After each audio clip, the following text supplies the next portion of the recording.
오늘 말씀은 복음서 강의 124번째 시간입니다. 다윗의 자손으로 오신 그리스도. 근데 다윗의 후손으로 오신 그리스도다. 이렇게 얘기하는 거죠. 사실은 후손으로 오신 그리스도인데, 근데 그 그리스도를 다윗이 말할 때 뭐라고 얘기를 했다고요? 주라고 칭했다. 그러니까 예수님이 표현을 할 때는 이상하지 않냐? 아니, 자기 자식을 주라고 얘기하는 사람이 어딨냐? 라는 거예요. 무슨 의미인지 아시겠죠? 그럼 다윗이 주라고 얘기했을 때는 자기 자식이라기보다는 다른 신분을 가진 이가 자손 중에 오시는 것 아니냐라는 것을 지금 표현하고 있는 의미일 것입니다. 그러니까 그런 시각에서 바리새인들에게 예수님이 질문했던 것을 여러분들이 한번 기억하셔야 됩니다. 자, 지난주 말씀은요, 바리새인들이 예수님을 향해서 질문했던 것입니다. 그런데 오늘 말씀은 예수님이 바리새인들에게 질문하고 있는 것입니다. 지난주 말씀은 613개의 율법의 조항이 바리새인들이 그렇게 지키고 있었는데, 그 중에 중요한 조항도 있고, 덜 중요한 조항도 있고, 이렇다 그랬죠? 그 중에 가장 우선되는 조항이 무엇이겠습니까? 라고 예수님에게 그렇게 물어보는 질문의 내용과, 그 다음에 그 질문을 들은 예수님이 그 율법의 조항이 중요한 게 아니다. 마음을 다하고, 뜻을 다하고, 목숨을 다하고, 너의 성품을 다해서 너의 주 하나님을 사랑하는 것이 가장 크고 첫째 되는 계명이고, 둘째는 그와 같은 것으로 내 이웃을 네 몸과 같이 사랑해내는 그것이다 라고 얘기하는 대강령을 우리에게 주셨던 것입니다. 그러니까 율법의 조항을 그렇게 중요하게 생각했던 바리새인들까지 그러면 되겠군요 라고 모두 인정할 수밖에 없었다 라고 얘기하는 것을 저번 주에 말씀을 나눴습니다. 오늘 말씀은 그들 바리새인들이 그렇게 율법을 중요하게 생각하고 율법을 이렇게 지켜내려고 하는 그런 상황에서 예수님이 그들이 그리스도, 다시 말해서 메시아에 대한 메시아관을 잘못 갖고 있었기 때문에 예수님이 그것을 지적해서 가르치시려고 질문을 하는 내용입니다. 예수님을 시험하려는 바리새인들, 그리고 예수님을 바른 길로 돌려놓으려고 하는 예수님. 그러니까 예수님이 바리새인들은 예수님을 시험하고 공격하는 입장에서 그들은 질문을 했지만, 예수님은 그들을 비판하고 비난하고 잘못되게 하려고 예수님은 의도한 것이 아니라, 그들이 가진 지식을 동원하면 얼마든지 그리스도에게서 성경책에서 그리스도, 다시 말해서 메시아를 잘 발견할 수도 있었을 텐데라는 그런 아쉬움으로 그들을 살려내기 위해서 예수님은 그런 질문을 하셨다라는 것이 굉장히 중요하겠습니다. 그런데 바리새인들은 많은 선입관에 사실은 빠져 있었고 자기들만의 기준을 고집하고 있었던 것이 사실입니다. 그러니까 그리스도나 메시아에 대해서도 오해하고 있었겠죠. 바리새인들이 가진 그들의 문제는 그들의 선입견이 하나님의 말씀보다 우선하고 있었다는 사실 때문에 그렇습니다. 하나님의 말씀이 던져져도 그들이 가진 기본적인 딱 생각의 틀이 있으니까 그 틀을 깨지 못하고, 이 틀을 깨면 메시아를 발견할 수 있는데 그들이 틀을 갖고 선입견을 유지하고 있었기 때문에 그들이 메시아를 발견할 수가 없었던 것에 대한 안타까움들이죠. 사실 그들이 기대했던 메시아는 정치적으로 지금 이 사람들이, 이스라엘 백성들, 유대 백성들이 로마의 식민지에서 지금 굉장히 고난을 당하고 고통을 받고 있다고 사실 그들은 생각하고 있었습니다. 그런데 사실은 그것은 하나님의 안배입니다. 그들이 교만하고 그들이 잘못되었을 때 너희들이 스스로 나라를 세우지 못하고 남의 속국이 되어서라도 하나님을 소원하고 찾기 원하는 하나님의 그런 마음 때문에 사실은 그들이 그런 어려운 지경에 있었던 것 뿐입니다. 그런데 그들은 하나님이 그들에게 펼쳤던 세상에 대해서 인정하지 못했습니다. 그래서 그들은 정치적으로 독립하려고 했고, 자기들을 지배하는 로마를 힘과 그 다음에 여러 가지 권능으로 그 로마를 치고 정치적으로 승리해서 유대인들만의 그런 나라를 만들어서 그들을 자유롭게 막 이렇게 신앙생활도 하게 하고 그들이 원하는 것들을 마음대로 하게 하는 그런 나라를 지어주는, 그런 나라를 완성해주는 그런 메시아를 기다리고 원했던 것이 사실이었다 그 말입니다. 그런데 여러분, 그들의 나라가 없었던 게 아닙니다. 분명히 그들이 가진 나라가 있었습니다. 그런데 그들은 단 한 대의 왕도 그 나라를 온전하게 하나님의 것으로 드린 적이 없습니다. 그럴 때 성공한 적이 없습니다. 오히려 그들이 그들 마음대로 살고 평안함을 하나님이 주셨을 때, 그들에게 평안이 허락되었을 때는 오히려 훨씬 더 잘못된 길로 갔고 자기 마음대로 깽판을 치던 것이 이스라엘 백성들, 유대 백성들이었습니다. 그러니 그들이 메시아를 기다려서 그 메시아가 자기들을 구원해 줄 거다. 그리고 자기들이 그러면 마음껏 신앙생활하고 하나님께 집중할 수 있을 것이다 라고 생각했던 것 자체가 잘못된 착각이란 말입니다. 자기들의 그냥 소원이지 하나님의 뜻이 아닙니다. 만약에 하나님의 뜻대로 그들이 조금이라도 하나님의 마음을 바라볼 수 있었다면 그들은 그리스도 예수님을 바라볼 수 있었을 것입니다. 그런데 아직까지도 그 모양입니다. 예수님은 오늘 본문 말씀을 통해서 그들이 잘못 생각하고 있던 그 메시아관을 바로잡고 또 성경 안에 들어있는 질문들을 이렇게 던짐으로 인해서 그들이 나중에라도 메시아에 대해서 깨닫고 그들이 구원을 받을까 하여 예수님이 그런 질문을 던졌던 것입니다. 오늘 말씀을 나누는 중에 성령 하나님의 감동하시는 은혜가 우리 모두와 함께하기를 예수 그리스도의 이름으로 축원합니다. 자, 바리새인들이 모였을 때 예수님은 그들에게 그리스도에 대해서 어떻게 생각하는지, 그가 누구의 자손으로 와야만 하는지를 묻습니다. 질문에 바리새인들은 다윗의 자손이어야 된다라고 대답합니다. 여기서 예수님은 그래서 다윗의 자손으로 와야 된다고 얘기하니까 그러면 다윗이 한 말을 들어서 그리스도에 대해서 얘기를 하려고 하는 것입니다. 그냥 이 다른 부분에 메시아에 대한 굉장히 많은 예언이 나와 있지만 그들이 다윗의 왕권을 가지고 와야 된다고 생각했기 때문에 그래서 다윗의 고백을 놓고 얘기를 하고 있는 거라 그 말이에요. 그런데 예수님이 말씀하시는 건 그 내용이 있습니다. 다윗이 성령에 감동되어서, 표현이 그렇습니다. 성령에 감동돼서 자기 마음대로가 아니고 성령 하나님의 감동으로 그가 찬송으로 고백했는데 자기 자손인 그리스도를 주라 칭하여 말했다. 그리고 하나님께서도 내 주, 다시 말해서 그리스도께 이르시되 하나님이 원수를 그리스도의 발 아래 둘 때까지 하나님 우편에 앉아 있으라고 하신 것이 무슨 의미냐라고 묻는 것입니다. 다시 말씀드릴까요?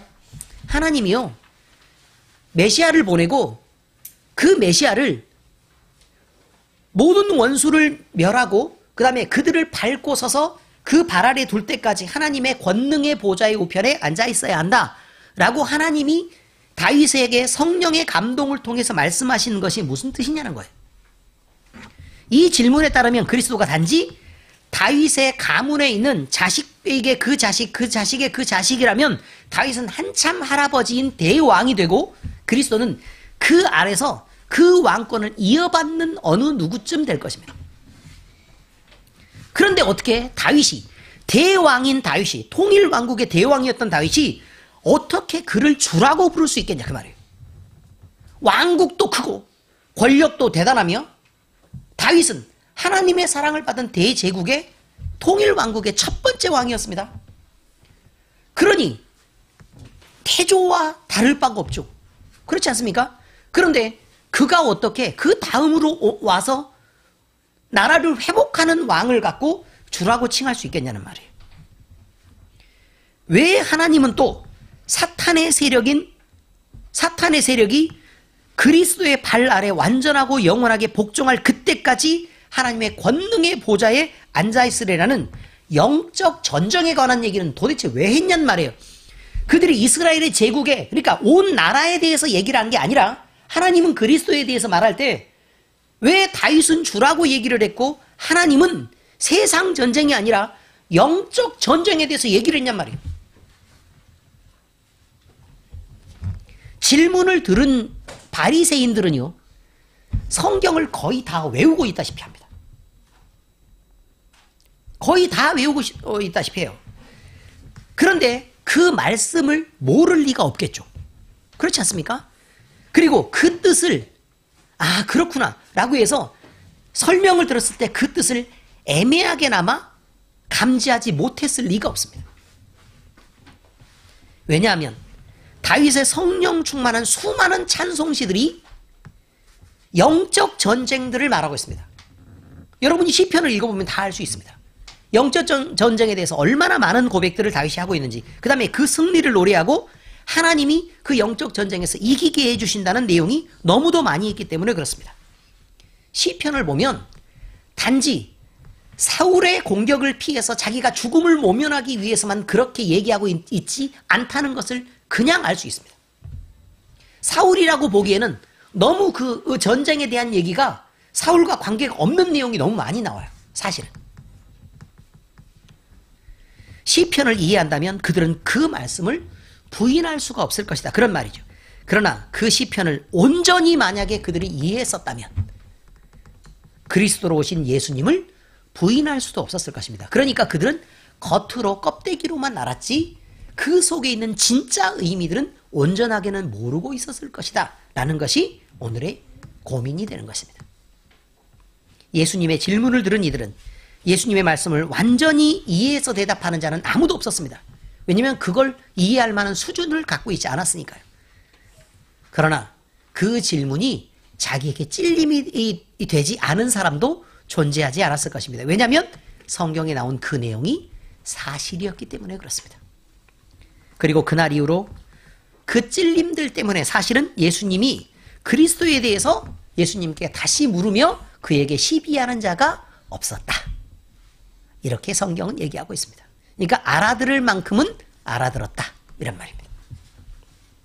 자, 오늘 성경 말씀을 통해서 이런 사건과 이 고민, 그리고 예수님의 표현하신 내용과 바리새인에게 질문한 이 내용, 그들이 대답했던 그 내용을 통해 우리는 분명히 이 세 가지를 알 수 있습니다. 첫 번째, 그리스도 예수님은 우리의 주님이시라는 것입니다. 다윗이 고백했던 것처럼. 주라 칭하는 것은요, 주인이라는 것을 의미합니다. 소유자라 그런 뜻이죠. 주인은 자기의 소유인 물건이나 집안, 그 다음에 사람들을 분명한 책임을 가지고 이끌어야 할 의무와 권리를 갖습니다. 여러분이 사전을 찾아보면 주다 또는 주인이다 라고 말할 때 그 사전을 여러분이 이 한글 사전을 찾아보세요. 그러면 남편을 가리켜 지칭하는 말이기도 하다 이렇게 나와 있어요. 그러니 성경대로 나오는 것입니다. 요즘에 여성 인권들 얘기를 할 때요, 그렇게 얘기한다 그러면 사전 잘못됐다고 난리일 것입니다. 그렇지 않습니까? 그런데 사전을 보시라고요. 그렇게 나와 있다니까요. 자, 예수님이 우리의 주님이시라는 것은 주님이 우리를 가졌다는 뜻입니다. 그리고 우리를 보호해야 될 책임이 있고 우리를 이끌어야 될 책임이 있고 그 다음에 우리를 챙기고 우리가 예수님의 뜻대로 예수님의 의지대로 우리가 움직이게 해야 할 그는 그 권리를 가졌다는 뜻입니다. 그래서 주님입니다. 우리 역시 예수님을 주님이라고 부를 때에는 우리 자신이 예수님의 소유인 것을 인정하고 있는 것입니다. 그가 우리를 다스리고 우리를 이끌어야 하며 우리를 보호할 의무도 있고 우리를 지킬 의무도 있을 뿐만 아니라 그가 우리를 다스릴 자격이 있다는 그 책임이 있다는 것을 그대로 고백하고 있는 것입니다. 예수님이 주님이면 우리는 그의 소유된 종입니다. 종은 그 주인의 집에 딸려 천한 일을 도맡아하는 의무를 가지고 있습니다. 종이 되어서요, 고귀하고 존경받는 일만 한다라는 건 말이 안 됩니다. 고귀하고 인정받고 존경받는 일은 주가 하는 것입니다. 우리는 천한 일을 하는 것입니다. 수고로운 일을 하는 것입니다. 힘든 일을 하는 것입니다. 그러면서 주님 앞에 나가서 오늘 진짜 하나님 힘들었거든요 라고 얘기할 자격이 없다는 걸 말합니다. 죽어라고 일을 하고 나서 주인이 놀고 계시던 주인이 우리를 향해 우리는 하루 종일 일을 했어요. 이거 돌아왔어요. 성경에 나오는 말씀이에요. 돌아왔어요. 그리고 나서 주인이 놀다가 탐마루에 시원하게 이렇게 앉아가지고 들어오자마자 얼른 밥하고 밥 차려야지 왜 이렇게 늦게 왔냐? 라고 얘기하면 아유, 네, 죄송합니다. 얼른 일이 안 끝내서 너무 죄송합니다. 제가 부지런히 밥을 차려 올리겠습니다. 라고 하는 게 맞지. 주인이 밥을 차려라고 얘기했더니 지금 먼지라도 좀 털고 좀 씻고 좀 그렇게 해야지. 내 놀다가 지금 뭐 하는 거예요? 라고 말할 수 없는 거란 말입니다. 그렇게 일하고 그렇게 호통을 들어도 나는 무익한 종일 뿐입니다. 주님, 죄송합니다. 라고 대답할 수 있는 게 종이라는 것입니다. 정확하게 얘기하면 종놈이란 뜻입니다. 자꾸 잊어버립니다. 종은 그 주인에게 얽매여 그 명령에 따라 움직이는 사람이어야만 합니다. 그런데 그 주인의 명령을 기억하지 않는 종은 무익하고 쓸모없는 종입니다. 충성되지 못한 종입니다. 그러면요, 그 종은 두들겨 맞고 혼이 나고 그래야 정상인 것이죠. 권리만 찾는 종, 그들은 악하고 게으른 종입니다. 주님이 우리에게 맛있는 걸 베풀어 주세요. 우리가 좋은 옷 입고 살게 해주세요. 주인이니까 당연히 우리를 그렇게 해줘야 될 책임이 있죠. 우리를 따뜻하게 해주세요. 우리를 힘들지 않게 일하게 해주세요를 계속 얘기하고 자기가 해야 될 일을 열심히 하지 않는 그런 종이 있다는 것입니다. 지금 있다는 것이에요. 우리가 누릴 것만 계속 얘기를 하고 우리가 해야 될 것들을 성실하게 하지 않는 자들이 있단 말입니다. 정한 예배에 정확하게 참석하지도 않고 기도하라 그러는데 기도도 안 하고 찬송하라는데 찬송도 안 하고 그래서 주님과의 관계가 멀어져 있고 그저 부자가 돼서 돈 많이 벌고 잘 살게 해달라고 나 많은 걸 누리게 해달라고만 얘기하는 그런 종들이 있다는 것입니다. 권리만 찾는 자는 악하고 게으른 종입니다. 우리가 우리 예수님을 주라칭하며 그렇게 주님이라고 부르는 것은 우리는 권리와 혜택만 누리는 자가 아닌 그 의무를 성실하게 지키는 자들이어야 된다. 그런 말입니다. 그러므로 우리는 공적 예배에 열심히 참석해야 되는 것입니다. 그리고 봉사할 기회가 있으면 열심히 봉사해야 되는 것입니다. 손을 보태야 합니다. 그래서 하나님 앞에 우리가 무익한 종이 아닌 충성된 종이라는 것을 여러분 스스로 증명해야 합니다. 사랑해야 합니다.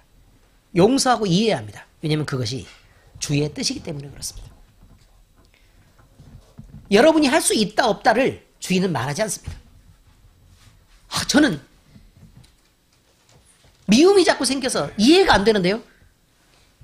용서가 안 되고 주님이 자꾸 사랑하라는데 전 잘 못할 것 같아요. 라고 여러분이 그렇게 반발하면서 대들어야 할 자격을 갖지 않았다는 뜻입니다. 주님이십니다. 하라면 하면 되는 것이죠. 두 번째 이야기입니다. 첫 번째, 그리스도 예수님은 우리의 주인이십니다.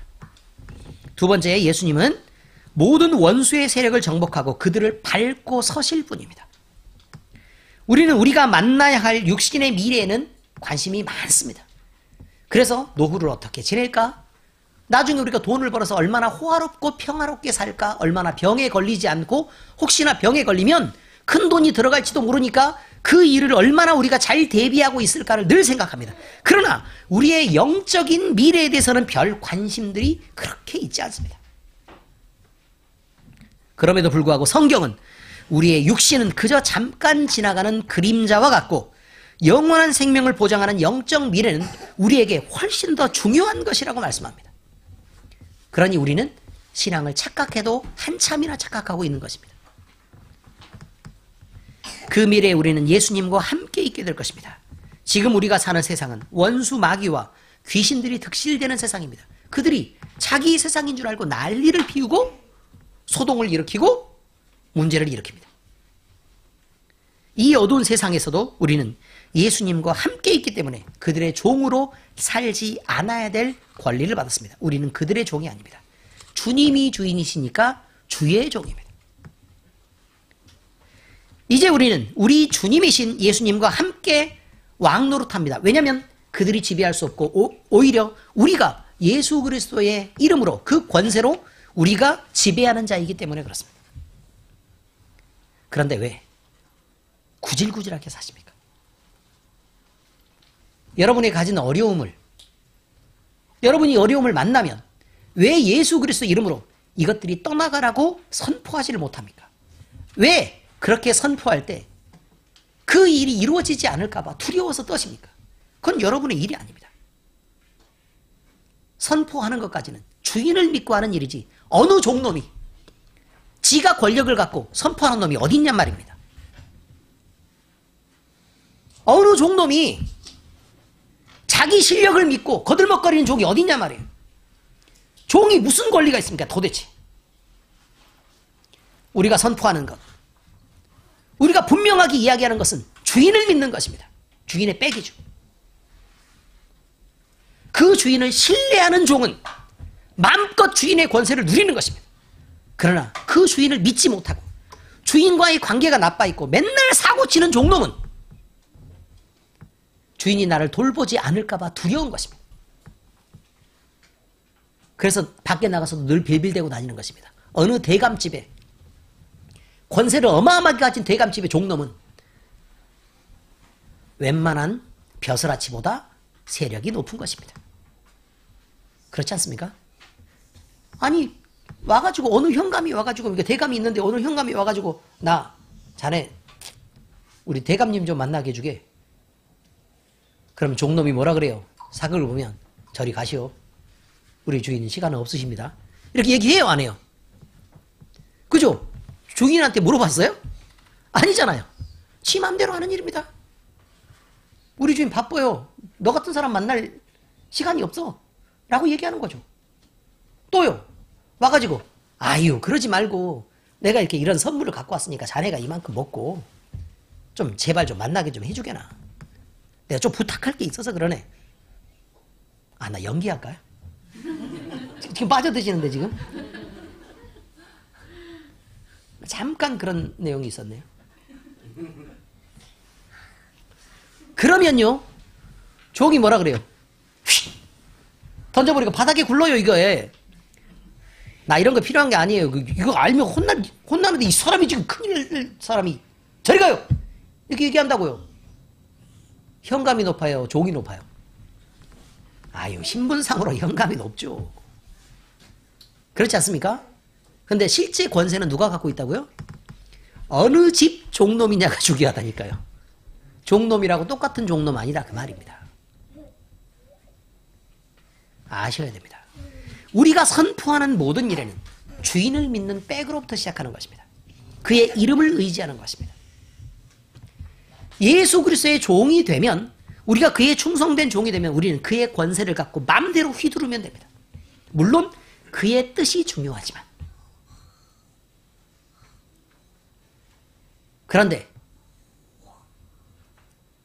하나님과의 관계가 깨져 있고 늘 주님의 눈치만 보는 종은 자기 마음대로 행동할 수가 없는 것입니다. 그런 뜻입니다. 예수님은 이 마귀들의 권세를 분명히 밟고 서실 것입니다. 그리고 그때 우리는 그와 함께 있습니다.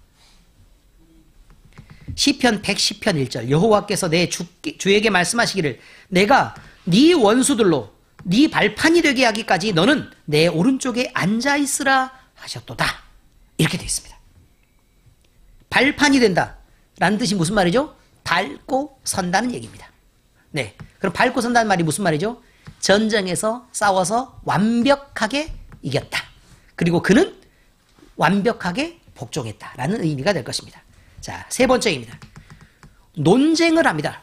말싸움을 하죠. 논쟁은 진리를 만나면 굴복할 준비가 된 자들이나 할 수 있는 것입니다.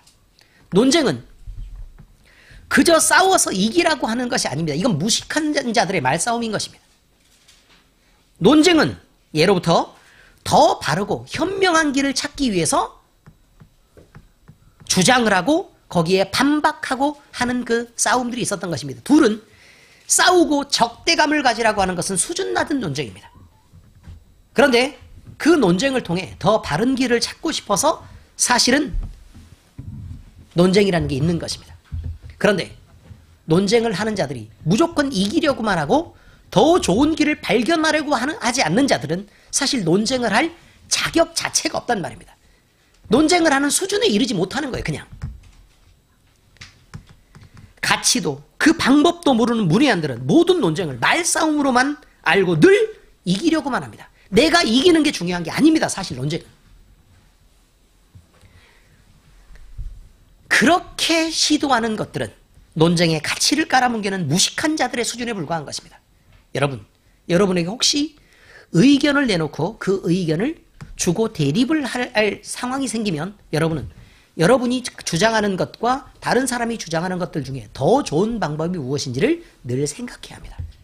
그리고 여러분이 양보가, 내가 주장을 할 때도 내 의견을 충분히 기쁜 마음으로 양보할 준비가 돼 있을 때, 그때서야 겨우 내 의견을 말할 수 있게 되는 것입니다. 여러분이 주장한 것들을 혹시 다른 사람들이 이게 더 낫겠습니다 라고 얘기했을 때 내가 기분이 나쁘거나 우울하거나 가라앉거나 속상하거나 하다면 아예 의견을 말하지를 마세요. 내 의견이 다 옳은 게 아닙니다. 내 입장에서나 옳은 것이지요. 사실 모든 사람이 다 인정하는 게 아니란 말입니다. 내가 때로 옳은 말을 해도 내 태도가 내 옳은 것을 보호하기도 하고 내 옳은 것을 비난하기도 합니다. 무슨 뜻이냐면 교만하게 주장하는 자들은 늘 자기의 주장을 깎아내리는 법입니다. 그러나 겸손하게 권유하는 자들은 자기의 의견에 힘을 보태는 것입니다. 그러므로 여러분이 교회 안에서 늘 의견을 말할 때는 다른 사람의 의견을 높여서 존중할 줄 알아야 합니다. 그리고 여러분이 내는 의견은 언제든지 묵살당하고 무시해도 좋다고 생각을 할 때 그때 의견을 내시는 것입니다. 논쟁은 이기려고 하지 마세요. 교회는 그런 곳이 아닙니다. 세상이 아닙니다. 질 준비가 되어 있지 않은 자들은 의견을 낼 자격이 없습니다. 분명히 기억해 두시기 바랍니다. 우리는 하나님의 자녀이며 예수 그리스도를 주로 인정하는 주의 종들입니다. 종놈입니다. 우리는 하나님의 말씀이 계시하는 참 진리의 말씀에 순종하기로 결단한 하나님의 백성이며 그의 거룩한 나라입니다.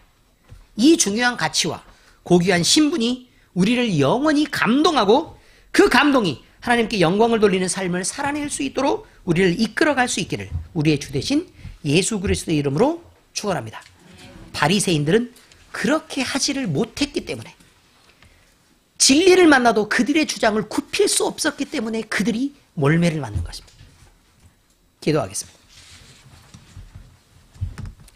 하나님 아버지, 오늘 우리로 하나님을 예배하고 진리의 말씀을 듣고 배우게 하심을 감사드립니다. 우리의 아는 기준을 포기하고 하나님의 진리를 우리가 섬기며 그 진리를 위해서 우리의 마음을 드리게 하심을 감사드립니다. 오늘 우리는 예수님이 가르치신 말씀을 통해 왜 그리스도는 태초부터 하나님과 함께 계신 예수님이어야 하는지를 배웠습니다. 자신들의 기준을 고집하며 자기들의 세상의 억눌림으로부터 구원할 그리스도를 기다리던 자들은 예수님을 보지 못했고 말씀을 들어도 깨닫고 돌이키지 못했습니다. 그 모습을 보면서 우리는 우리 자신도 우리가 알던 기준을 늘 내세워 얼마든지 하나님의 말씀을 듣고도 곡해할 수 있는 것, 그리고 우리의 주장이 우선이어서 우리의 주장을 포기하지 못해서 진리를 가리는 자가 될 수 있다는 것을 깨달아 알게 되었습니다.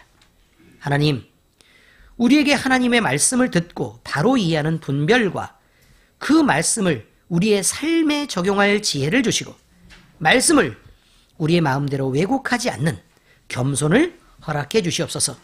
진리가 우리에게 다가올 때 우리가 그 진리를 겸손으로 수용하게 하시옵소서. 하나님의 영광을 위해 종된 우리가 결단하고 주의 기쁨을 위해 종된 우리가 사랑하는 일을 멈추지 않게 하시옵소서. 우리는 늘 하나님을 알고자 목마릅니다.